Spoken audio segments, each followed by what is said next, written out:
Le thème, c'est comment détruire les limitations dans la carrière professionnelle et dans les affaires. Dans la carrière professionnelle et dans les affaires. Alors, nous allons commencer avec les questions et je vais développer en profondeur et on va y aller pour ça. Alors, le thème qui prévalait la semaine dernière, c'était les fondements bibliques de la foi catholique. Et aujourd'hui, nous voulons nous laisser baigner par, on va dire, le grand moment qui ralentisse l'ordre ou même des tournants des carrières qui lancent. Pourquoi c'est un plafond sans infranchissable? Pourquoi, malgré les compétences, certains n'avancent pas? Ensemble, posons les bonnes questions et explorons des réponses concrètes et inspirantes. Alors, la première question qui nous vient, c'est comment reconnaître ses limitations professionnelles et dans sa carrière? Alors, c'est une très bonne question. C'est une très bonne question. Avant de d'abord rentrer dans cette profonde question, et elle est très sage, elle est remplie de vérité profonde de l'évangile. Comment reconnaître ses limitations dans la carrière et comment reconnaître les limites dans la carrière, les limitations professionnelles et dans la carrière.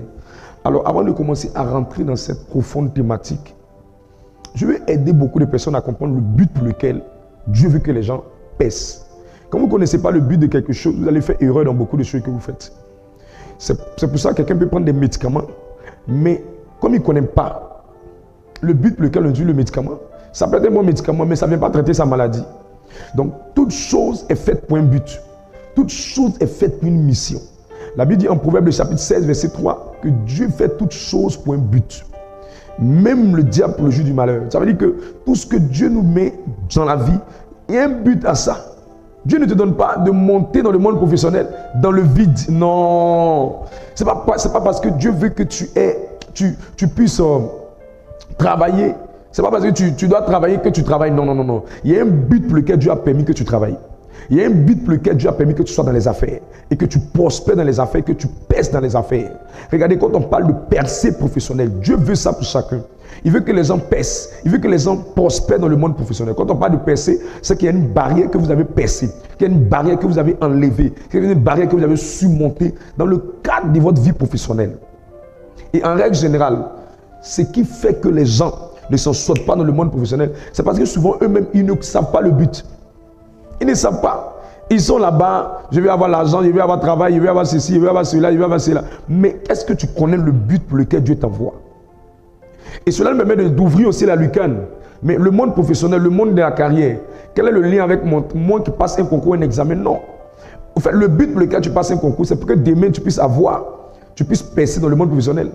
Le but pour lequel tu es parti à l'école, c'est pour que quand tu vas passer ton concours, tu puisses avancer dans le but d'avoir un travail demain. Le but d'avoir le pain quotidien de ta vie demain, dans le but de réussir dans le monde professionnel, dans le but d'avoir une activité professionnelle, dans le but d'avoir une carrière professionnelle, une stabilité professionnelle. C'est le but pour lequel tu es allé à l'école et c'est le but pour lequel tu passes des examens afin d'avoir des diplômes qui seront demain utiles pour toi, pour avoir un travail. Donc, lorsqu'on parle du milieu professionnel, tu es concerné. Même si tu passes sur le BPC, tu passes le CP, tu passes sur le bac et entrer en CM, tout ce qui va comme examen, tu es concerné par ça. Ne pense pas que tu n'es pas concerné, tu es concerné. Mais je prie que le Seigneur aide quelqu'un, être vraiment concerné, être vraiment connecté, être vraiment disposé à ce direct et que la grâce et la faveur de Dieu descendent sur votre vie dans le nom de Jésus-Christ, dans le nom de Jésus-Christ, dans le nom de Jésus-Christ. Alors, parlons d'abord du premier point. Comment je vais t'expliquer pour que tu puisses facilement reconnaître les limitations professionnelles de la carrière? Voilà. Comment je vais t'aider pour que tu puisses d'abord reconnaître les limitations? C'est quoi une limitation? C'est une barrière qui est mise devant quelqu'un et qui l'empêche d'avoir une qualité de vie ou l'empêche d'avoir des qualités de résultats dans sa vie.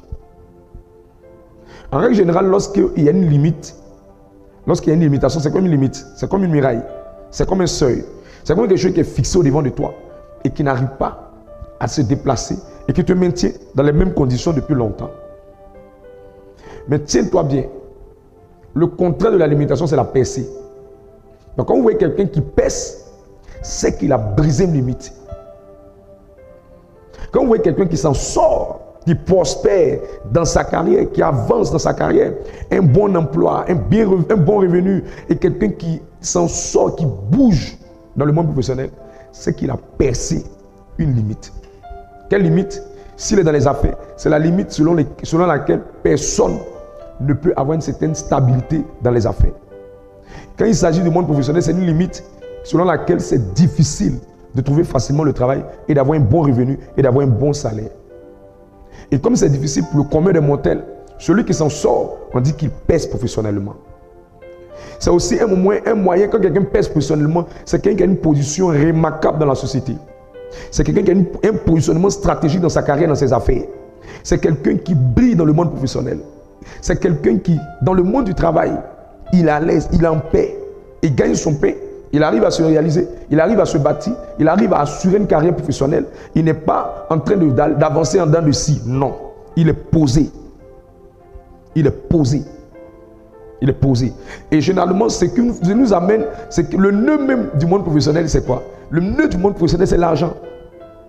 Donc, quand généralement il y a une limite dans la vie de quelqu'un, ce que vous allez constater, c'est que dans le monde professionnel, vous allez remarquer que quand il y a une limite dans le monde professionnel de quelqu'un, il va avoir du mal à toucher l'argent. Donc, la raison même de la limite, c'est d'empêcher d'accéder à une qualité de vie, à un bonheur. Maintenant, si cette limite agit dans le monde professionnel, c'est que ça peut t'empêcher d'accéder à un bonheur dans le monde professionnel, un épanouissement dans le monde professionnel, une qualité de vie dans le monde professionnel. Ça va faire que tu ne vas pas avoir l'argent, ça va faire que tu ne vas pas pouvoir avoir une paix dans le monde du travail. Et nous devons t'aider, nous devons traiter ça. Parce que je vous dis la vérité, le monde professionnel, c'est l'environnement où l'argent circule à longueur de journée. Alors nous sommes en train de parler des milliards sont en train de circuler dans les comptes bancaires. Des virements se font, des transactions se font. Oh Dieu, qu'il te fasse grave que ça vienne aussi vers toi. Sinon, ça bouge. Le monde en fluctuation financière, ça bouge ici sur les codes financiers, ça bouge, les bourses, ça bouge, les gens sont en mouvement. L'argent va ici, les gens sont en train d'acheter des terrains, des maisons, des transactions sont en train de se faire pour acheter le matériel, les gens vont au supermarché, les gens vont à la station, les gens vont acheter, les choses sont en train de se faire. Quand tu es limité, tu n'es pas concerné par toutes ces choses. Tu n'es pas concerné par toutes ces choses. Tu es éloigné de toutes ces choses. Alors lorsque nous sommes en train de parler de limites, il y a 3 catégories de personnes que vous allez identifier de façon générale qui sont victimes des limites. La première catégorie, parce que au lieu de vous donner des définitions qui seront très spirituelles pour vous empêcher, je vais vous aider au niveau des catégories. La première catégorie de personnes qui ont une limitation, vous allez observer dans la vie de ces personnes, elles font un travail d'éléphant, mais elles ont une moisson de fourmis. Ça veut dire beaucoup d'efforts, peu de résultats. Beaucoup d'efforts, peu de résultats. Où les résultats sont petits. Quand je parle d'efforts, je mets quoi dans les efforts? Je mets le travail acharné. Quand je parle d'efforts, je mets quoi dans les efforts? Une compétence, un diplôme, un talent, une intelligence, une habileté, une capacité, une aptitude qui est là, qui est reconnue par les hommes, par Dieu, par son entourage. On reconnaît qu'il est vraiment bien.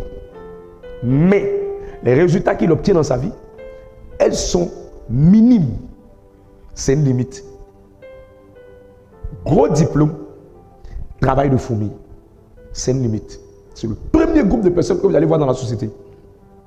Le deuxième groupe de personnes, que j'appelle la catégorie numéro 2, ce sont les personnes qui, ce qu'elles constatent, c'est que les résultats dans leur vie professionnelle, les résultats dans leur vie, dans les affaires, c'est la moyenne. C'est le juste milieu. Et il y a un système d'événements qui les maintiennent dans le juste milieu. C'est ceux-là qu'on parle de stagnation. En fait, ils ne reculent pas, mais ils n'avancent pas. Ils sont au milieu.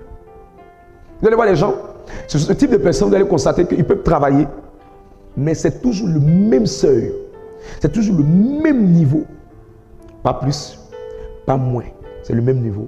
La différence entre eux et la première catégorie, eux, c'est petit. Eux, c'est minime.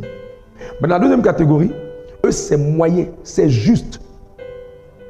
C'est une limite qui fait ça. C'est une limite qui fait ça. Il se pose la question, comment on fait pour aller de l'avant? Il ne recule pas, mais il n'avance pas aussi. C'est une forme de stagnation qui est permanente dans les affaires. C'est une forme de stagnation qui est permanente dans les carrières. C'est une forme de stagnation qui est permanente dans ce qu'ils font. Mais notez bien, NB, soulignez très bien ce que je dis. La limite, ce n'est pas un démon qui rentre en toi, qui te possède. Quand quelqu'un est limité, il n'est pas possédé par un démon. Non, non, non, non. La limite, c'est quelque chose. C'est une force spirituelle qui est rattachée à ta famille. Et qui, parce que tu appartiens à cette famille, t'influence. Mais ça n'a rien à voir avec toi.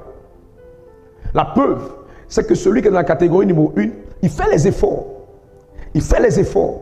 Mais les résultats qu'il obtient sont toujours petits. Petits. Petits. En deçà ou au-dessous. En dessous de cette habileté qu'il a. De cette ingéniosité qu'il a. Des compétences qu'il a, du diplôme qu'il porte. Je déclare ça brisé pendant que je prêche. Amen. Je déclare ça brisé pendant que je prêche. Amen. Voilà dans quoi il se trouve. Donc, lorsque nous sommes en train de parler de ces réalités, c'est pas un démon, non, je suis possédé, homme de Dieu, il faut que l'esprit là puisse sortir de mon corps. Non, non, non, non. La deuxième manière d'identifier aussi une limitation, c'est que si ce n'est pas rattaché à ta famille, la limitation peut être rattachée à un environnement dans lequel vous avez grandi, dans lequel vous êtes né. On peut dire simplement que tous ceux qui appartiennent au village de temps, ils seront limités à tel niveau. Donc généralement, la plupart des personnes, ça peut être rattaché à leur famille, ça peut être rattaché à leurs origines, à leur famille, à leur lieu de naissance, au lieu où ils ont grandi, au lieu où ils ont évolué. Donc c'est une limite qui est rattachée à la famille, il y a une limite qui est rattachée à l'environnement, au lieu, au territoire. La troisième catégorie qui permet de reconnaître facilement aussi, et la troisième chose qui permet de reconnaître facilement une limitation, quand ce n'est pas la famille, quand ce n'est pas un lieu, la limite simplement peut être liée pour un individu à sa destinée. À sa destinée. Donc, sa destinée elle est grande, mais il y a comme une limite qui combat sa destinée. Il ne comprend pas. Au niveau de sa famille, c'est bien. Au niveau du territoire où il est né, c'est bien. Mais il se rend compte que lui-même, au niveau de sa destinée, là, la limite là, vient travailler dessus. Et il ne comprend pas. Tu vas voir que tous les autres domaines, quand on parle de destinée, tous les autres domaines de sa vie, c'est bon. Mais dans sa destinée, ce domaine-là est toujours combattu, est toujours attaqué. C'est une limite qui est liée à la destinée de la personne. Ce que vous devez savoir, c'est que quand les limites viennent dans la vie de quelqu'un, elles ne sont pas sous le corps de la personne, elles ne sont pas dans le corps de la personne, mais elles sont liées à des choses. Elles sont liées à des choses. Elles sont liées à des événements qui rattachent ta destinée, qui attachent ton lieu, qui attachent aussi la personne, la famille dans laquelle elle est née. Il y a des limitations même qui viennent de la destinée, mais qui sont liées au nom de la personne. Au nom de la personne. Tout ça, c'est dans le couloir de la destinée. Au nom de la personne. D'autres, ça peut être des limitations qui sont liées à ce que tu vas devenir, à ce que tu vas produire quand on parle de destinée. Et il y a beaucoup de gens qui sont victimes de limitations. Ils sont victimes d'événements qu'ils ne maîtrisent pas. L'autre et dernière forme de limite pour reconnaître, c'est que c'est des limites qui sont rattachées à un problème cyclique. Un problème cyclique. Il y a une période qui arrive, il y a un seuil qui se présente, mais ce seuil-là est toujours, il y a un événement qui vient combattre pour que tu n'arrives pas à dépasser ce seuil. Dépasser ce seuil. Il y a des gens qui se posent la question, mais pourquoi? Qu'est-ce qui se passe? Je vous donne des tests pour vous expliquer ce que je suis en train de dire. Marc le chapitre 8, versets 22 à 26. Se rendirent avec Saïda et on amena vers Jésus un aveugle que l'on pria de toucher. Il prit l'aveugle par la main. Il prit l'aveugle par la main. Et il le conduisit hors du village. Il le conduisit hors du village. Pourquoi Jésus ne le guérit pas dans le village où il est? Pourquoi Jésus ne le délivre pas dans le village qu'il est? Pourquoi Jésus ne prie pas pour lui dans le village dans lequel il est? Allons-y. Puis il mit de la salive sur les yeux. Il mit de la salive sur les yeux. Continue. Lui imposa les mains. Il lui demanda s'il voyait quelque chose. Il lui demanda, est-ce que tu vois quelque chose? Il regarda et dit. Et il regarde maintenant et il va parler. J'aperçois les hommes. J'aperçois les hommes. Mais j'en vois comme des arbres. Je vois comme des arbres. Et qui marchent. Qui marchent. Jésus lui mit de nouveau les mains sur les yeux. Habituellement, Jésus prie une seule fois pour quelqu'un, la guérison vient. Mais lui, Jésus d'abord l'attrape par la main. Or, Jésus porte l'onction. L'onction de guérison ne le touche pas. Il a attrapé par la main. Normalement, dès que la femme a touché Jésus net, elle n'a même pas besoin qu'il l'attrape même. Dès qu'elle a touché le vêtement de Jésus, elle est guérie. Lui, Jésus même l'attrape. Ce n'est pas lui qui attrape Jésus, Jésus même l'attrape. Jésus, la personne de l'onction, la personne de la guérison. Celui qui symbolise le miraculeux, le touche. Le porteur de l'onction, le Fils de Dieu, le représentant de la présence de Dieu. Il le touche, mais rien ne se produit. Rien n'arrive. Rien ne se fait. Il ne comprend pas. C'est pour ça que vous allez voir des personnes qui sont limitées. On prie pour elles seulement, mais rien ne change. On prise, mais rien ne va. On casse, mais rien ne va. Tu sais pourquoi? Généralement, quand vous voyez ce genre de choses-là, c'est qu'il y a une présence de limitation dans la vie de la personne.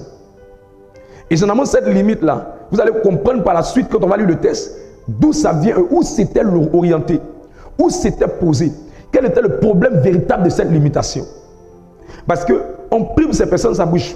C'est comme si la barrière la saute, mais le problème perdure. La muraille tombe, mais le problème continue.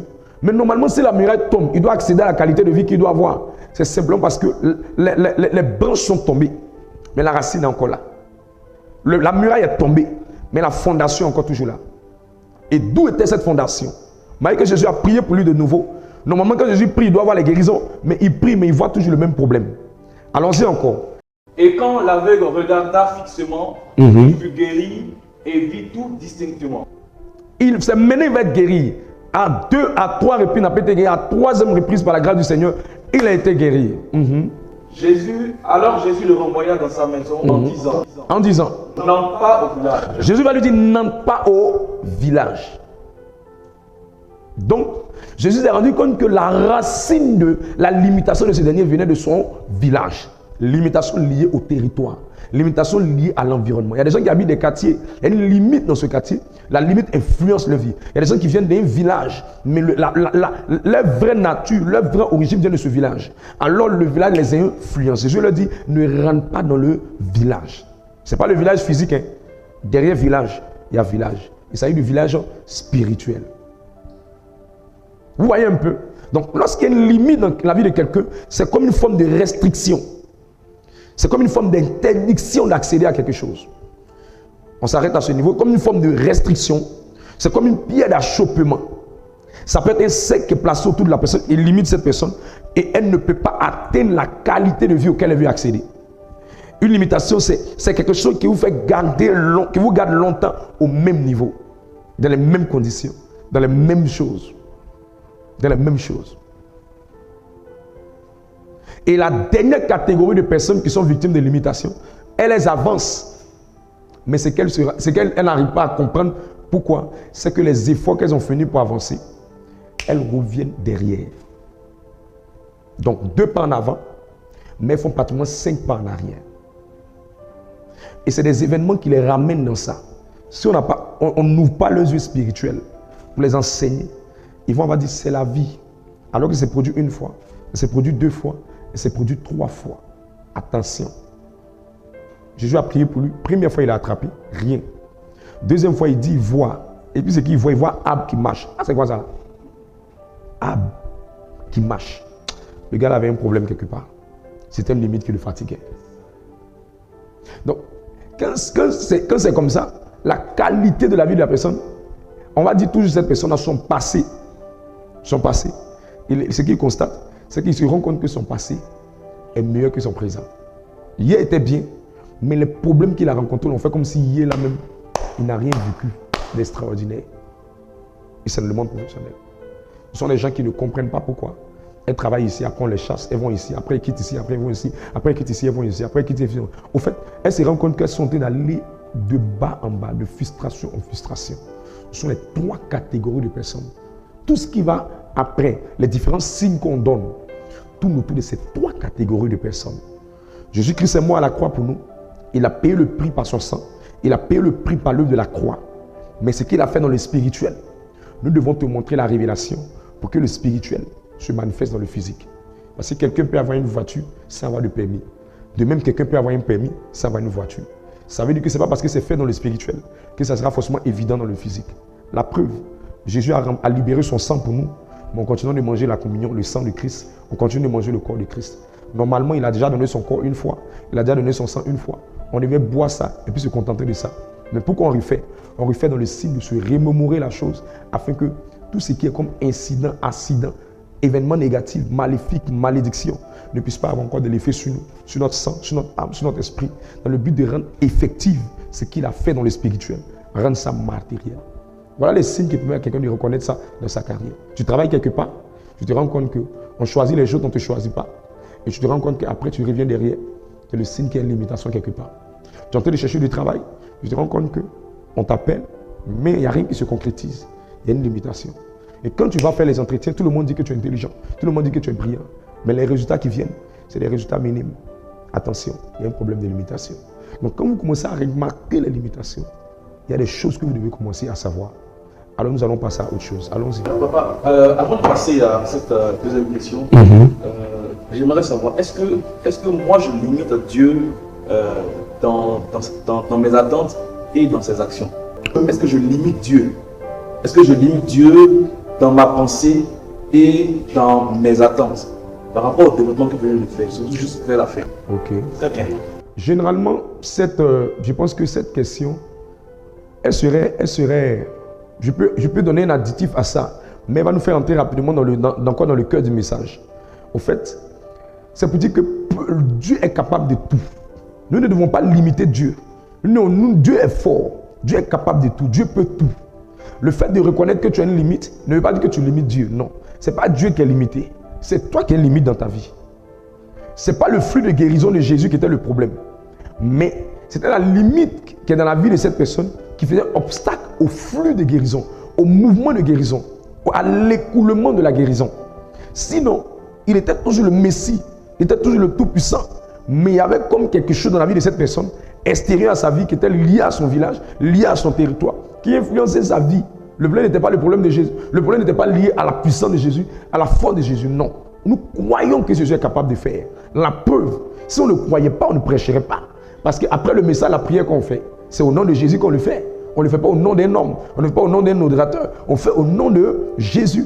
Et le message qu'on prêche, c'est avec les versets qui vont avec. Les versets qui vont avec viennent pour soutenir que les problématiques existent, mais on les résout en essayant de nous connecter à la grâce de Jésus. Donc nous ne limitons pas le Seigneur lorsque nous parlons de limitation. Non, non, non. On ne se limite pas dans notre pensée. Non. Ça ne veut pas dire qu'il n'est pas le Tout-Puissant, il n'est pas fort. Jésus a tout réglé, Jésus a tout payé, Jésus a tout fait, Jésus a tout agi, Jésus a tout manifesté. Mais ce n'est pas parce que Jésus a tout manifesté que ça veut dire que toi qui es Paul, toi qui es Pierre, ils ne vont pas t'attaquer. Jésus est mort à la croix, mais après la mort de Jésus, après sa résurrection, Paul a été attaqué, Pierre a été attaqué. La Pierre même a fait la prison. Donc ça veut dire, ce n'est pas parce qu'il a fait ça dans le spirituel que tu as croisé tes bras et tu as dit comme ceux qui pensent comme ça, ceux qui ne croient pas, ceux qui sont limités. Non, non, non, non, non, non. Et je crois que j'ai répondu à cette préoccupation. Alors, la question qui suit maintenant, c'est... Alors, reconnaître ces blocages, c'est bien, mais les démolir à la racine, c'est encore mieux. Très bien. Voyons maintenant comment. Comment pouvoir traiter à la racine ces différentes limitations? Comment vous allez faire pour traiter à la racine les limitations? Et j'aime bien cette question. Et cette question m'amène déjà à répondre d'abord à deux problématiques très importantes avant d'aller sur le point important.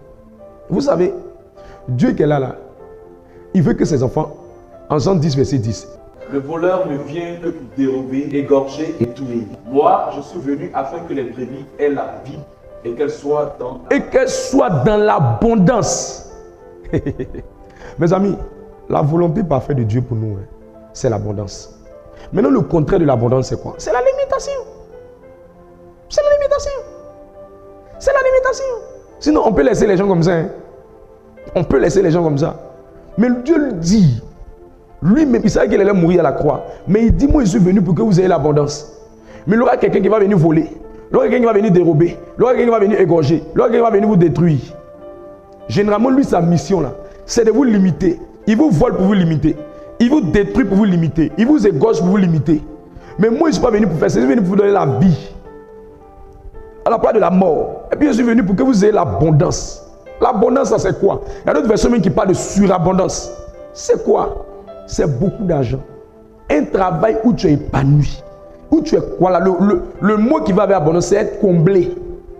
Comblé. Tu es comblé. Tu es plein. Le mot qui va avec abondance, après comblé, c'est plénitude.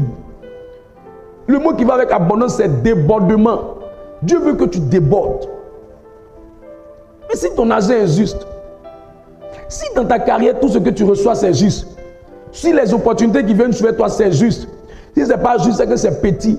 Si ce n'est pas petit, c'est que tu as commencé. Tu es sorti ta tête, après tu reviens derrière. L'entreprise dans laquelle tu es en train de travailler après, là, c'est une entreprise même qui est moins que celle où tu travaillais. C'est quel Dieu ça? Au lieu d'amener de gloire en gloire, tu vas de dépréciation en dépréciation. Tu vas d'échec en échec. Tu vas de frustration en frustration. Mais attends, à quel moment tu es arrivé dans l'abondance? Il veut l'abondance pour toi. Il veut l'abondance pour toi. Peut-être tu ne sais pas. Mais derrière tout ce que Dieu veut pour nous, il y a un intérêt. Son intérêt, c'est que son œuvre. Tu dois soutenir son œuvre. 2 Corinthiens, le chapitre 9, verset 8. Je vais aider quelqu'un. 9, verset 8. Tu vas lire ça. Chaladadada. Je vais aider des gens. Non, homme de Dieu, prie pour moi. Homme de Dieu, depuis que j'ai pris, ma carrière ne va pas. Il y a une limite quelque part. Si tu n'as pas identifié puis traité ça, Dieu veut l'abondance pour toi. Pourquoi tes trucs sont petits? Adam, même dans le jardin d'Éden, là, il avait tout. Il avait tout. Oh. Regarde, Dieu, il faut lire le texte. Lis le texte. Parce que je veux que quelqu'un d'autre lise ça. Et Dieu peut vous combler de toutes sortes de bénédictions, afin que, possédant toujours en toutes choses, il peut vous quoi? Combler. Combler. De toutes sortes. Il n'a pas dit de petites bénédictions, ou d'un peu de bénédictions, ou de quelques bénédictions. Dieu sera avant. Il veut nous combler de toutes sortes. Allons-y, j'aime ce texte-là. afin que possédant Maintenant, pourquoi maintenant il veut vous combler? Il va donner maintenant la raison. toujours en toutes choses. Il veut que tu possèdes toujours. Quand les gens ne lisent pas la Bible, ils ont des raisonnements que je n'arrive pas à comprendre. Toujours là, ça veut dire du lundi au dimanche là. Tu dois toujours avoir quelque chose sur toi. Possédant toujours. Du lundi au dimanche, tu en as. Du 1er au 31, tu en as. Que ce soit en nature, que ce soit en espèce, l'essentiel, tu en as. Toujours. En toutes choses. Toutes choses. Choses assez matérielles. Choses assez l'argent. Choses assez pas spirituelles. On n'appelle jamais un don une chose. Si tu vas demander à quelqu'un qui fait français, qui a étudié la littérature, tu vas te dire, quand on parle de choses, c'est lié au matériel. Tu vas dire non, homme de Dieu, possédant toutes choses, ça veut dire que toutes choses, c'est tous les dons. Non, il ne parle pas de choses spirituelles. Le spirituel, là, on n'appelle pas ça une chose. On va dire des dons. On va dire possédant des dons, bien possédant des grâces. Allons-y. Toutes choses. De quoi satisfaire à tous vos besoins. De quoi satisfaire. Donc, il possède toutes choses. Tu possèdes toujours toutes choses. Et puis, en plus de ça, ça va satisfaire. Satisfaire. On n'a pas dit, quand quelqu'un dit je suis satisfait, ça veut dire quoi? Ça veut dire que ce qu'il a reçu là, ça l'a rassasié. Je suis satisfait, ça veut dire que je suis content. Si je suis satisfait, ça veut dire que je suis comblé. Je suis satisfait, ça veut dire que ça me va. Ça me va, je n'en ai plus besoin. Ça me suffit. Vous ayez encore en abondance. Vous ayez encore, ça veut dire qu'il va rester encore un reste. En abondance. Le reste là, ce n'est pas petit, c'est beaucoup. Pour toute bonne œuvre. Pour toute bonne œuvre. L'œuvre de Dieu, c'est une bonne œuvre. Les orphelins, c'est une bonne œuvre. Prendre soin de tes enfants, c'est une bonne œuvre. Les envoyer à l'hôpital, c'est une bonne œuvre. Les scolariser, c'est une bonne œuvre. Le faire manger à leur feu, c'est une bonne œuvre. Aider ton père, ta mère, c'est une bonne œuvre. Aider ta maman, ta tante, tes frères, tes soeurs, c'est une bonne œuvre. Quand ton père a des besoins, c'est une bonne œuvre. Aider lorsqu'il y a des décès, c'est une bonne œuvre. Aider lorsqu'il y a des événements joyeux, c'est une bonne œuvre. Aider lorsque quelqu'un doit faire son baptême, sa confirmation, son mariage, c'est une bonne œuvre. Mais si tu es limité, tu as fait ça là comment? Tu vois pourquoi on doit briser les limites? Tu vois pourquoi on doit briser les limites? C'est pourquoi on est en train de parler de ce point-là. Donc, il faut bien t'asseoir. Il faut nous laisser te prêcher Jésus. Il faut nous laisser te prêcher Jésus. La deuxième chose que je vais dire encore, avant de rentrer sur la destruction, vous devez savoir que dans le monde professionnel, nous avons affaire à 3 grandes choses. La première grande catégorie des gens qui sont dans le monde professionnel, ce sont ceux-là qui apportent un service. Vous ne pouvez pas dans le monde professionnel, vous n'avez pas un service à rendre aux gens selon votre compétence, selon votre talent, à une entreprise. C'est ce qu'on appelle les prestataires de services. Ceux-là sont dans le monde professionnel. Mais les prestataires de services peuvent être limités parce qu'ils n'ont pas beaucoup d'entreprises pour venir les solliciter en vue de répondre à leurs besoins. Donc leur entreprise, elle est née pourquoi? S'ils ne peuvent pas faire des services, s'ils ont ils ont des petits marchés, ils sont limités. Ils sont limités. Parce qu'ils ont des personnels à payer, ils ont des charges à payer, le courant, l'eau, le bureau qu'ils ont pris. Et même s'ils n'en ont pas, à un moment donné, ils doivent aussi créer, ils doivent aussi embaucher des gens, ils doivent aussi répondre, soumissionner à des offres. Ils doivent avoir les moyens pour pouvoir faire toutes ces choses. Si on les demande de commencer des marchés, et ils vont les payer par la suite, ils gagnent ça où? Et c'est parce qu'ils ont des clients vers qui ils rendent des services. Mais quand le diable veut te limiter, il va faire en sorte que tu ne gagnes même pas des clients, ou tu gagnes des clients, mais tu gagnes petit. Tu vas t'en sortir comment? La deuxième catégorie, lorsqu'on parle dans le monde professionnel, on a des gens, eux, qui vendent. Ils ne font pas des prestations de services, mais ils vendent des produits physiques. Ils sont dans le monde professionnel. Et ils vendent des produits, et c'est quand on achète qu'ils gagnent de l'argent. Ce sont des vendeurs, des commerçants, des commerçantes. Donc, les entreprises que vous allez remarquer dans le monde professionnel, soit elles sont dans la prestation de services, ou elles sont dans la vente. Quand on parle de vente, c'est que tu as un produit qui est monnayé par une somme. Quelqu'un te donne l'argent, toi tu donnes le produit. Quelqu'un te donne l'argent, toi tu donnes le produit.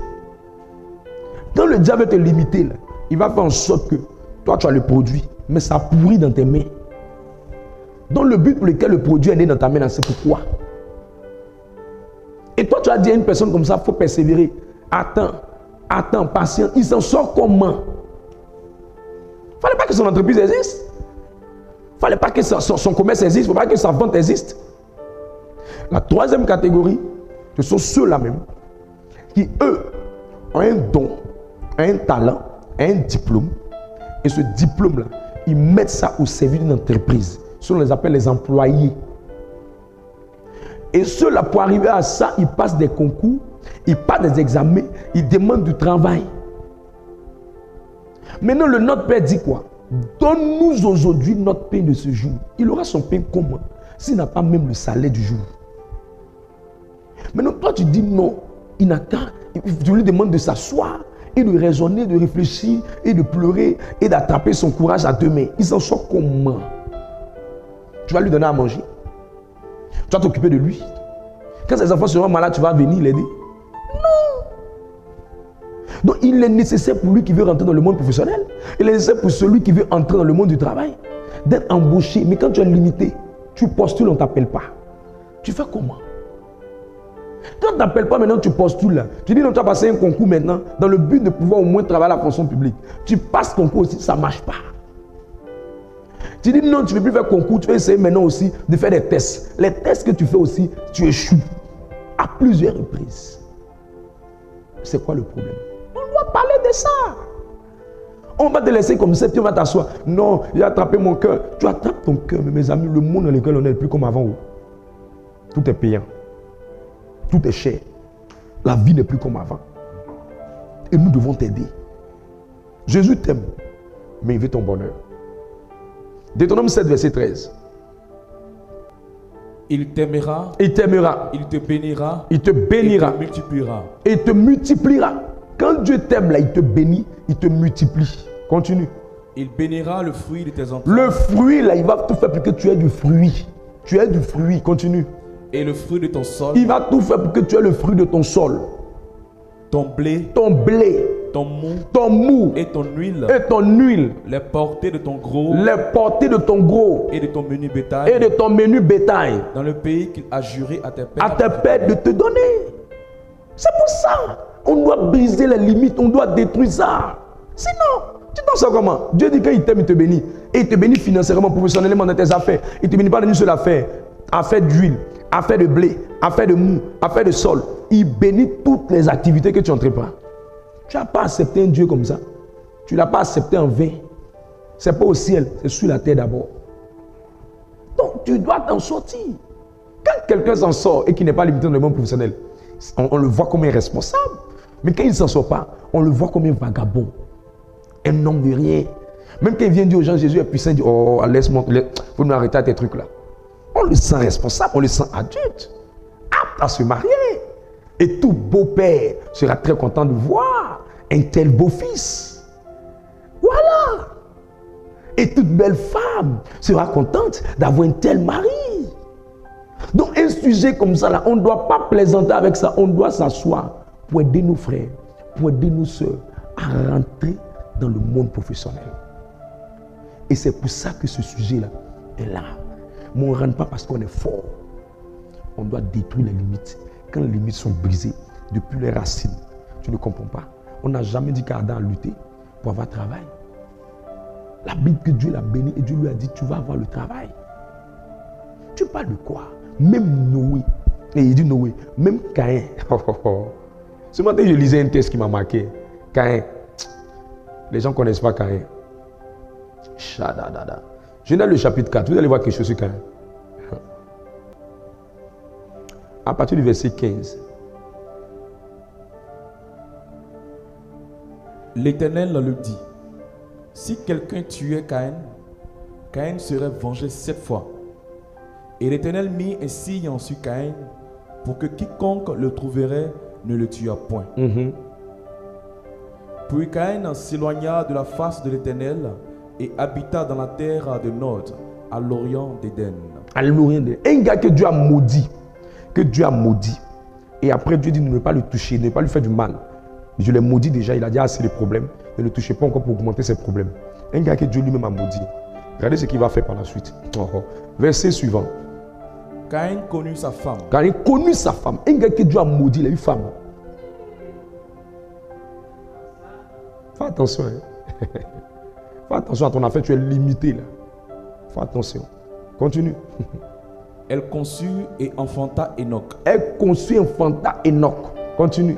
Il bâtit ensuite une ville. L'homme que Dieu s'est fâché, lui, l'a chassé là. Il a bâti une ville. On ne bâtit pas ville et gravie. On bâtit une ville et l'argent.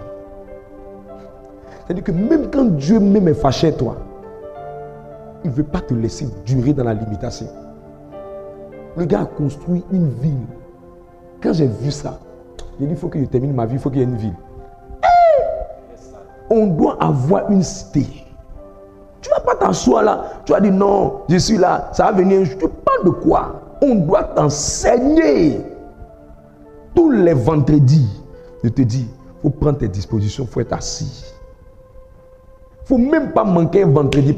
Un gars comme ça, il a bâti une ville. Vas-y, lis la suite. Et il donna à cette ville le nom de son fils Enoch.